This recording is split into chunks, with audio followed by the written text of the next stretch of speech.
দুটো হাত উপরে উঠুক। ভারত মাতা কি, ভারত মাতা কি।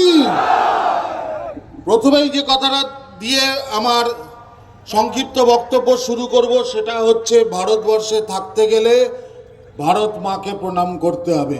ভারত মাতা কি যে বলতে হবে, সে তুমি যেই হও না কেন। মঞ্চে উপস্থিত যেসব মানুষজন আছে তাদের সামনে আমি যে বক্তব্য রাখছি, এটা একটা ধৃষ্টতা। নিষিদ্ধা রয়েছেন, যাকে রাজনৈতিকভাবে আমি অত্যন্ত ফলো করি। আমার রাজনৈতিক পথপ্রদর্শক সুবিরদা রয়েছেন। যেহেতু আজকের সময় সকলেরই খুব কম, আমরা জানি আজকে শেষ দিন, তো বাকি সমস্ত জেলা এবং রাজ্য নেতৃত্বে যারা রয়েছেন তাদের আলাদা করে আর পরিচয় করাচ্ছি না, কারণ পূর্ববর্তী বক্তারা সকলেই করিয়েছেন। তো